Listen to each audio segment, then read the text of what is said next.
On the Wado Radio Show. Yes, it's DJ Wado. It's the Wado Radio Show. It's more than music. It's ministry. And I'm happy to bring you guys a new artist on the show today.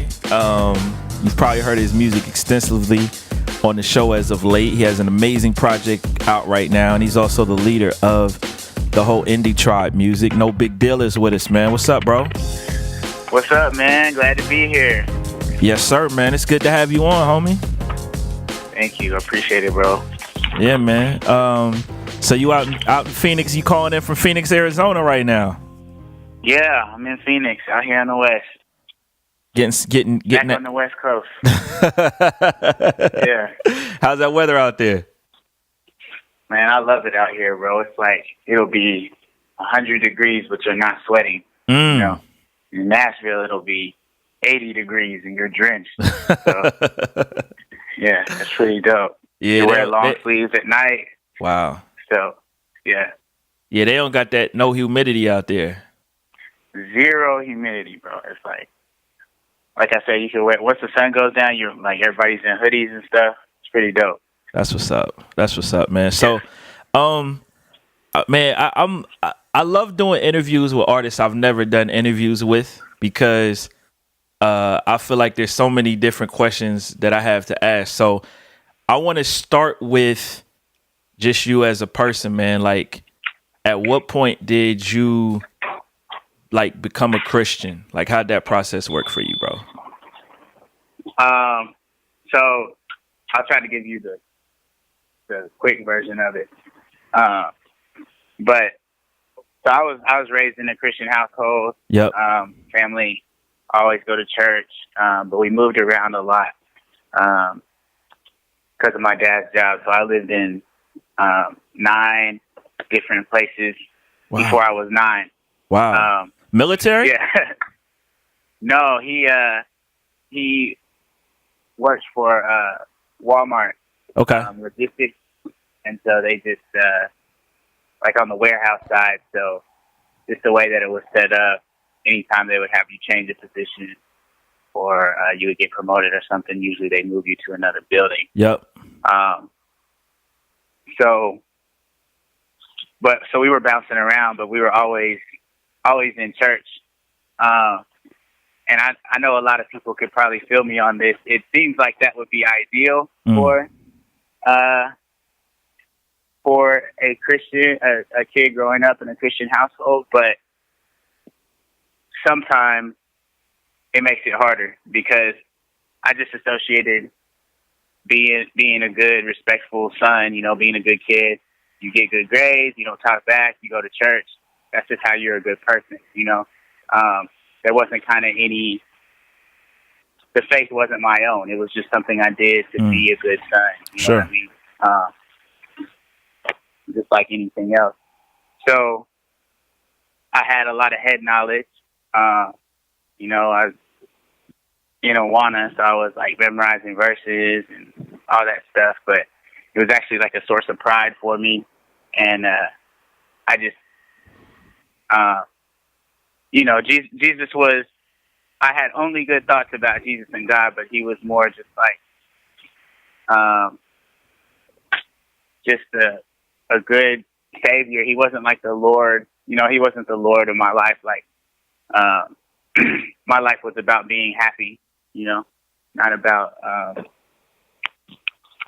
glorifying God, not about serving him, not about becoming more like him, looking forward to his kingdom and making disciples or anything like that. It was just a piece of what you do if you're a good person.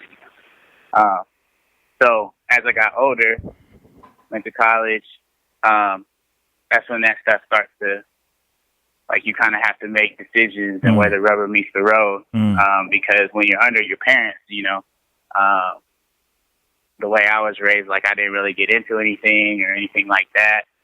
But then when you're out on your own, I went to MTSU, and then my dad, his job position switched again. So they moved out of state. So it was basically like I went out of state for college because I was by myself. And man, I didn't get into anything too crazy, but it was just more evident that my life was about me. And it was about making myself happy, impressing other people, you know, feeding that ego and all that. And MTSU is Middle Tennessee State, right? Yeah, that's Middle Tennessee State University. Love that school. A lot of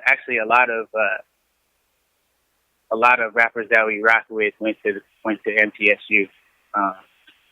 So Derek went there, Derek Minor went there, Yep. Lecrae went there for a little bit. Street Symphony went there. There's some more too, but yeah, so pretty good spot for music and music business. But anyway, so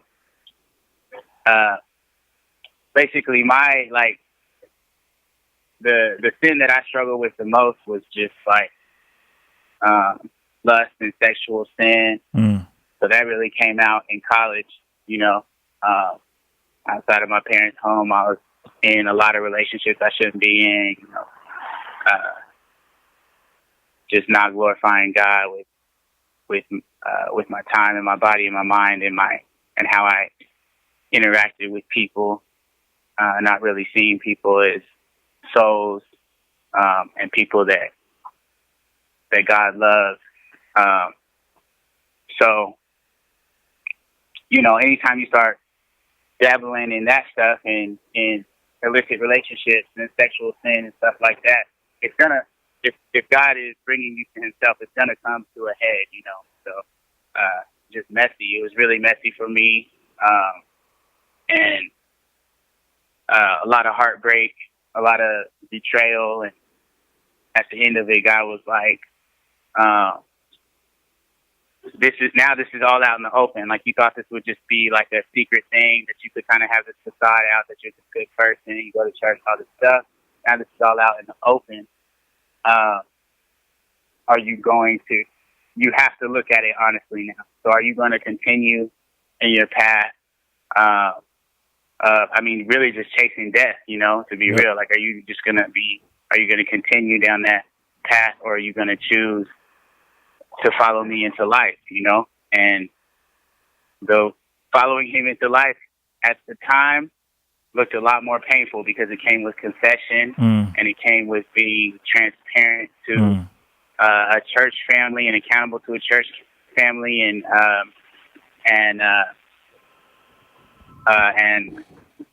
repentance and apologizing and reconciliation and all that, you know. That's the road that I was looking at. Or I could just kind of be like, forget it, like I'm just going to go somewhere else and be somebody else and start over. Sure. But God's path of grace was, it was irresistible for me. So that's how I came to Christ. That's pretty much as graphic as I can be without putting, you know, other people's business out there. So sure. Yeah. So that's what it was for me. That's amazing, bro. Yeah. That's amazing, man. God is good, bro. At what point did music come into play and become like a really big thing for you? Man, I've been doing music since about 11. Wow. My uncle is he's a professional drummer. He was trained as a jazz drummer, started in marching band, and we're all from California originally.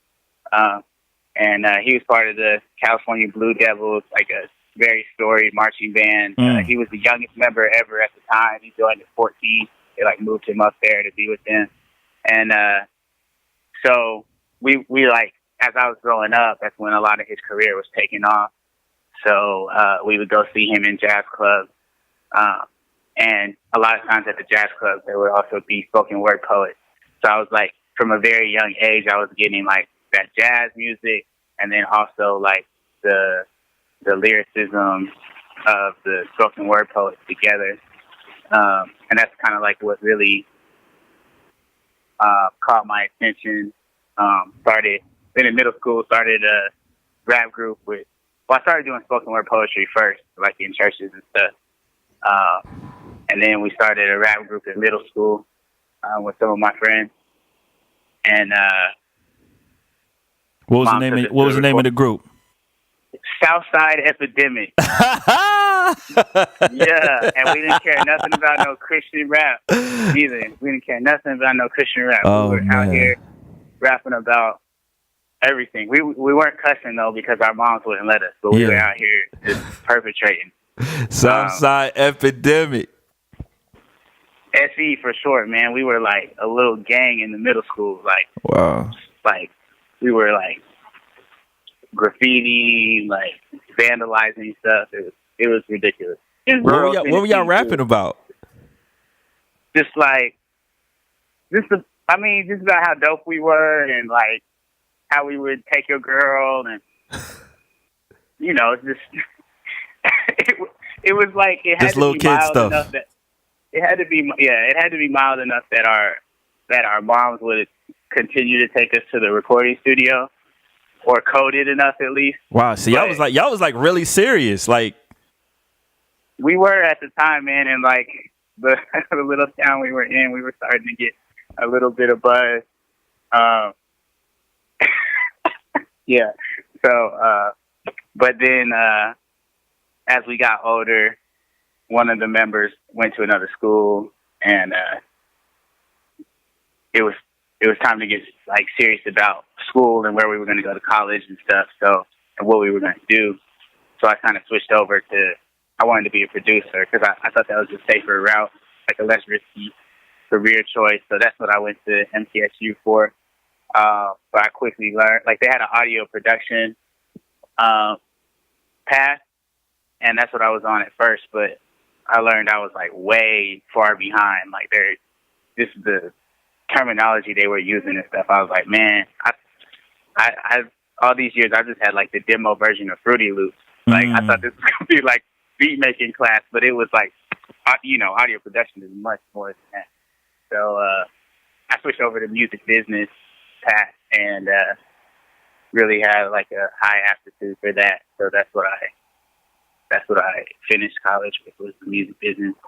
But yeah, the music. So as far as music, like I started rapping in middle school, kind of put it down to try to like learn producing, and then halfway through college I started rapping again. But I was like in some different bands, like so we were doing like fusion, like folk music and hip hop music, all kinds of stuff. I was rapping and playing banjo at the same time. It was wild. rapping and playing banjo, not guitar, yeah. banjo. Banjo, man. You still nice with that banjo? Good at it. I wasn't ever nice with the banjo. but I did it. We did shows like that and people liked it. So, but yeah, so then, with that music business degree, that's kind of how I linked up with Derek. Came back to speak at MTSU, and I was managing an artist at the time, and so I wanted to connect him. So we went up after his lecture and connected with him, and then he just really started like bringing us out to the building that RMG had at the time on some like discipleship stuff. Like he wasn't even like we thought we were on, but really he just wanted to like get to know us as people and like have Bible study and see us grow. And then later, like probably a year later, I started interning for RMG, and then it all went from there. I ended up being the drill manager and all that. But as far as like seriously pursuing rap as a career, for me, that happened like, I think 2 years ago now, 2.5 years ago, whenever Derek fired me for being road manager. That's what I like. Really Why did he fire you? He was like, basically he heard he let me use his studio to record some music. And, so one day he heard the music. He's like, "Who is this?" I was like, "This is me, bro." He was like, "What?" Cause like, I never tried to push my music on anybody or like use relationships to like you know what I mean? I wasn't like being his road manager, so I could show him my music. So Yeah. I tried to never like come off like that. So he was like, how have I never heard this? Like, this is dope. And like, he tweeted out, it was indie that he was listening to, and he tweeted it out, and it like got some buzz. And then a couple weeks, I was just like recording stuff every few days, and like a couple weeks later, he was like, man, do you want to be a road manager for the rest of your life, or you want to be an artist? And I was like, well, in a perfect world, I'd be an artist, but I know it's risky. I know that's not like a wise decision, blah, blah, blah. He was like, bet, you're fired. I was like, what? He was like, I know you, bro. He's like, I know you won't really pursue it if you have a safety net. So I got to push you out of the net. So a safety net, huh? Taking it seriously. Yeah. Yeah. So not to be confused with the suicide net. I know, but I'm just, you know what I mean? There's some similarities there, bro. Yeah. Yeah. So that's crazy. That's crazy. What That was a long story, bro. I'm sorry. Nah, it's all good, bro. It's your story, man. I feel like for a lot of people, it's probably the first time they're hearing you talk about this. Mm-hmm. You know, it's a part of what makes you you. So yeah. So you had already kind of started Indie Tribe at this point, and he just didn't know. Let's see. Indie Tribe started after that. After he fired me, Indie Tribe started. I had a group of homies that I was always doing music with, but Indie Tribe didn't start till after. Indie Tribe started when, or hold on, let me think. Let me make. See. Hold on a second. So, all right, I know I met Mowgli before he fired me. I met Mowgli on Winter Jam. Mowgli was there as a fan, but I knew him because he was like, he actually had a lot of buzz, like as a, I guess, mainstream rapper on NTSU campus. Like he was getting like 70,000 views on his videos and stuff. Like, so we knew him around campus.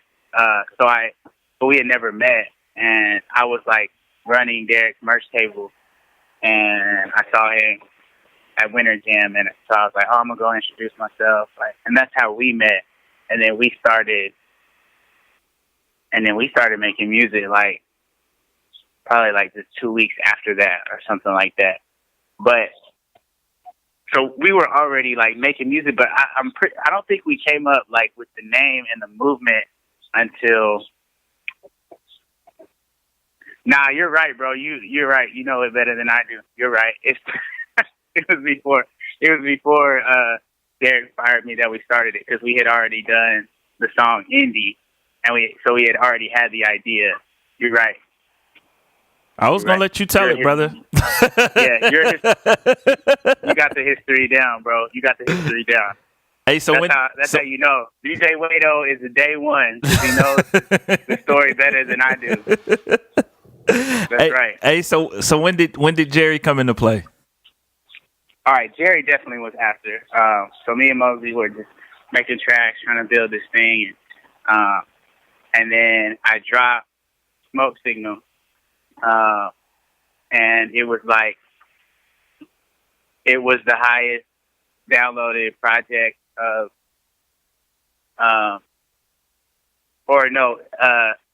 me and Jerry Jerry dropped The Elevator, and I dropped Smoke Signal, both in January, and they were like top 5 downloads of the month or whatever. And so we obviously like listened to each other's tapes, and then he hit me up on Twitter and was just like, Jerry's a very like blunt guy.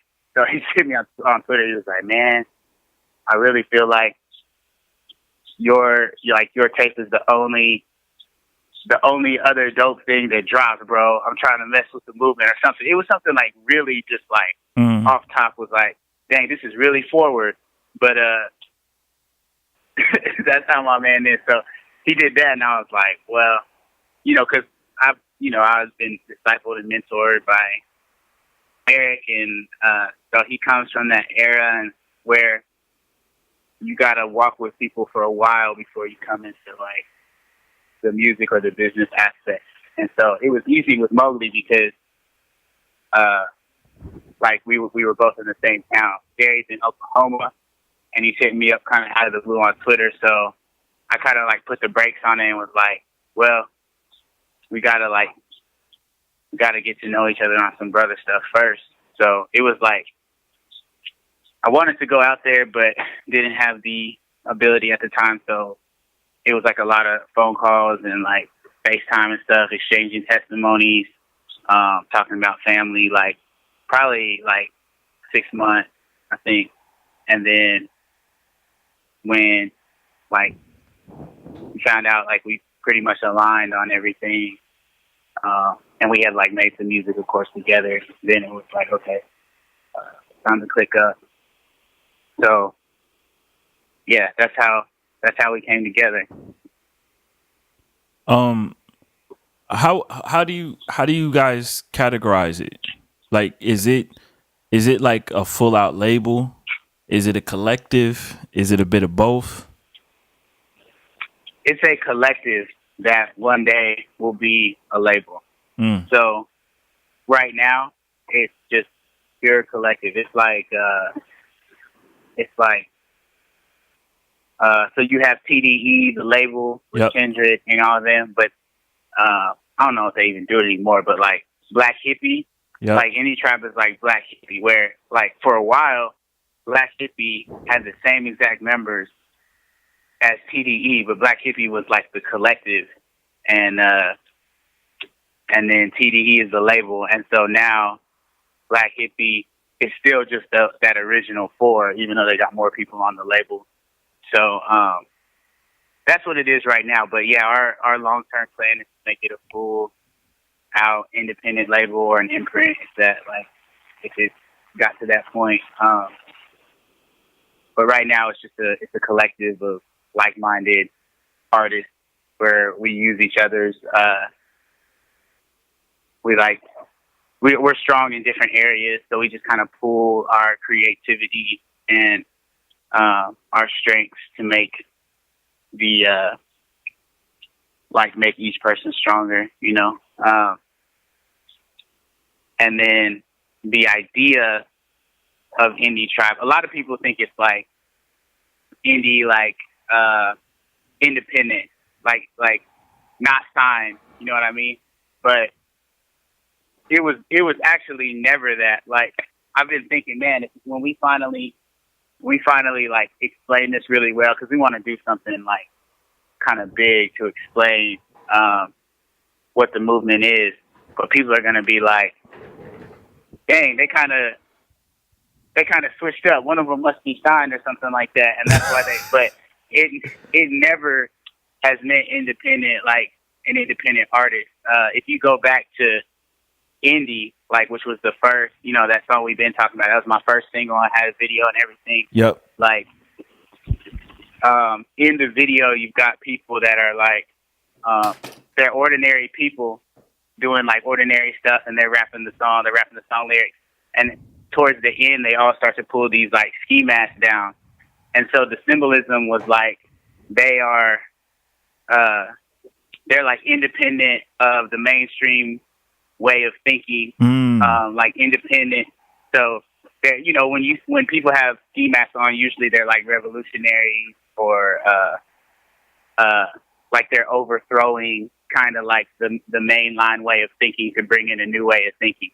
So that's what it was. Like the Indie Tribe is like independent of the mainline way of thinking, of misogyny, like sexism, racism, like violence, like substance abuse, all of that. Like, and we're bringing in a new way of thinking. Like we are like under the freedom of Christ. Like we're free thinkers and bringing in a new way of thinking. So that's what it was supposed to mean. And, so it'll always mean that. And we got some stuff that's going to kind of like drive that movement and that thing home. So that's why like the people who rock with us, like, the people who listen to us and like are really excited about our movement, like they identify themselves as part of the tribe too. And that's what we wanted to do from the beginning. Like, yes, there are artists that are like actually in the indie tribe, but the greater tribe is just like everybody who's kind of down with that mission and that movement. So, yeah. Hey man, that's super dope on like a lot of levels. And as someone who was like really around, not totally from the beginning, but from the early stages of like 116 and that movement and what it meant for a lot of people. Like, I think it's dope that, like, you guys are kind of rallying people in that way, because I think there's always going to be a need for that in some way. And, yeah, man, just, keep that tribe moving, bro. Yeah. You already know, tribe on the move. Yeah, keep that tribe moving, bro. So, like, are you guys thinking of putting out a compilation album or something soon? That's something that we definitely want to do. We also wanted to kill any confusion of us being a group. Sure. So we wanted everybody to have their, like, we had all done tapes, but we want everybody to have their debut, like, full-length albums that gives you, like, kind of their whole spectrum of artistry. So that people understand, like, we are solo artists, before we put out a compilation or a joint tape. So it'll probably be an EP though, but yeah. So you know, Canopy dropped, and then you had Tumultu, and then Holy Weapon 3. Jerry's gearing up to drop Holy Weapon 3, which is like his full length offering. And then we'll start moving towards that collaboration. So what's up? And you got the tour coming up this fall too, right? Yeah. So Canopy tour, and that's me, Lauren, who's killing it right now, man. That's my brother, and Jerry, and then What Up RG, and so another thing is, a lot of people are like, who's in Indie Tribe, because we have a lot of people that we're close with, but officially it's me, Mowgli, and Jerry. But